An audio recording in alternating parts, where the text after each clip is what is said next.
Halo dan salam sehat. Jumpa kembali di channel YouTube Nelly Adria.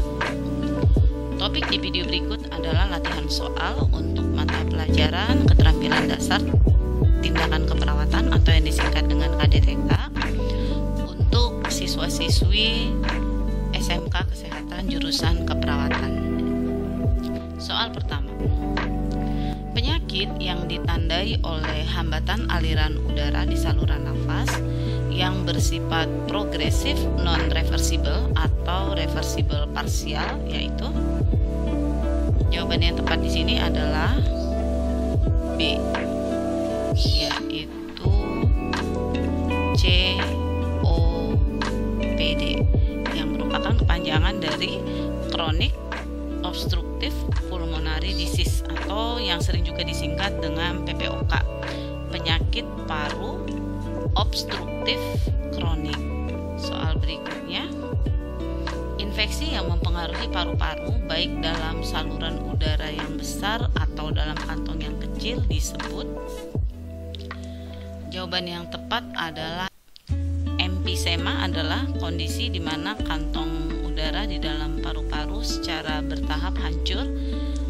Ini biasanya membuat nafas lebih pendek ya. Nah, jadi emfisema juga merupakan salah satu dari beberapa penyakit yang secara kolektif dikenal sebagai penyakit paru obstruktif kronik atau PPOK. Nah, demikian ya alasan jawabannya kenapa di emfisema.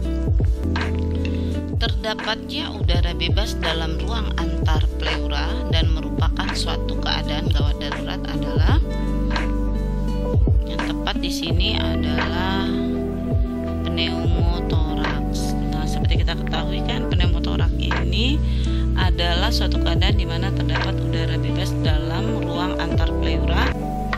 Teknik mengontrol batuk yang dapat digunakan pada pasien yang menderita penyakit paru adalah ini ya, A, Hufkauging.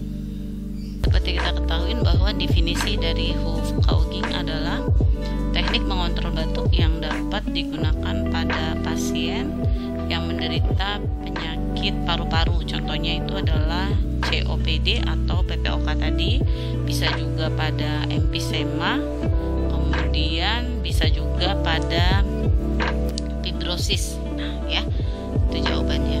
Oke, lanjut. Latihan nafas dalam adalah bernapas dengan perlahan dan menggunakan C ya, diafragma ya. Jawabannya adalah C. Oke, lanjut. Pemberian kompres hangat dilakukan pada kasus. Nah, maksudnya pemberian kompres hangat ini diberikan pada pasien dengan apa? Jawaban yang tepat di sini adalah radang persendian, benar. Nah, semua jawaban tepat ya. Jawabannya. Lanjut. Pada Hufkauging dimulai dengan bernapas pelan dengan cara ambil nafas secara perlahan dan diakhiri dengan mengeluarkan nafas secara perlahan selama, maksudnya waktu yang dibutuhkan berapa ya? Waktu yang dibutuhkan di sini adalah 3 sampai 4 detik. Penata laksanaan batuk efektif dengan post surgical deep Kauging pada langkah pertama adalah, maksudnya langkah pertama dari post surgical deep Kauging. Duduk di atas tempat tidur, bernafas dengan normal. Ya, jawabannya adalah B. Lanjut. Pada prosedur pelaksanaan latihan nafas dan batuk efektif, setelah pasien merasa rileks, pasien dianjurkan untuk C, bernapas pelan-pelan. Berikut yang termasuk langkah 3 post surgical deep Kauging adalah, jawaban yang tepat tuh soal ini adalah D. Batukan 2-3 kali, rileks, ulangi tindakan di atas. Lanjut. Urutan jalannya udara pernapasan dari luar ke dalam tubuh yang benar adalah C. Rongga hidung, trakea, laring, alveolus, bronkus. Seorang pasien dirawat di rumah sakit dengan keluhan batuk berdahak dan sering mengeluh takut jika dahaknya susah untuk dikeluarkan. Perawat akan melatih pasien tersebut tarik nafas dalam dengan tujuan membantu mengeluarkan dahak. Jadi jawaban yang tepat adalah A.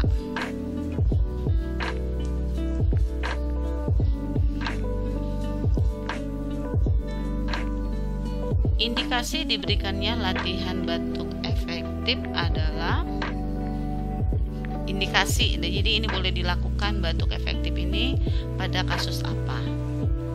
Yang tepat di sini adalah E ya. PPOK, pasien dengan gangguan PPOK, penyakit paru obstruktif kronis. Oke, lanjut. Seorang perawat akan memberikan latihan nafas dalam pada pasien. Perawat telah memasang perlak dan handuk di dada pasien dan telah meminta pasien untuk menarik nafas dalam dan menahan beberapa detik. Tindakan selanjutnya yang tepat adalah, dari pernyataan ini, setelah tindakan ini dilakukan, maka langkah berikutnya adalah D. Meminta pasien batuk 2 kali. Dalam melakukan prosedur kerja memasang buli-buli panas setelah mengatur posisi yang nyaman, hal apa yang dilakukan selanjutnya oleh asisten perawat? Nih ya, langkah berikutnya adalah menuangkan air panas ke dalam buli-buli panas. Yang merupakan spesifikasi dari buli-buli panas adalah dapat diisi oleh air panas.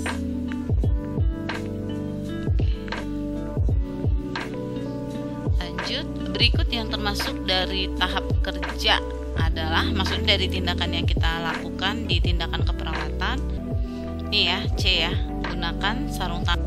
Pada tindakan pemasangan buli-buli panas, jumlah air panas yang dimasukkan adalah setengah sampai 3/4. Lanjut, kirbat es gantung dilakukan pada pasien dengan, maksudnya pemberian kirbat es gantung ini diberikan pada pasien. Nih ya, yang benar adalah perdarahan usus. Memasang kirbat es dengan menggunakan es atau ice pack diberikan pada pasien dengan perdarahan. Pernyataan ini merupakan cara pemberian kirbat es. Nah, kan ada beberapa macam kirbat es ya. Nah, jadi kita tentukan dari macam-macam kirbat es yang ada. Dengan kasus ini, maka kirbat es yang cocok diberikan adalah nih ya, kirbat es biasa, C ya. Pada tindakan pemasangan kirbat es, setelah perawat menjelaskan prosedur tindakan yang akan dilakukan, maka langkah berikutnya adalah, maksudnya setelah menjelaskan prosedur tindakan, kita akan melakukan apa? Langkah berikutnya seperti itu.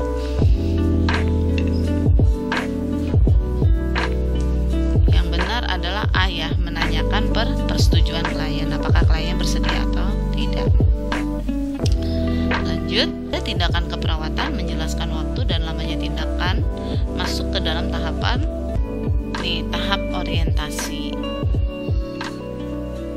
Lanjut, suatu cara atau upaya untuk menurunkan demam atau mengurangi nyeri dan peragangan otot dengan memberikan kompres dingin kering dengan menggunakan es disebut, ini jelas ya, pemasangan kirbat es. Lanjut, indikasi latihan nafas dalam adalah, oke, ini semua jawaban tepat ya. Jawabannya adalah E. Baik, cukup sekian video berikut. Like jika video ini membantu, komen jika ada pertanyaan. Terima kasih.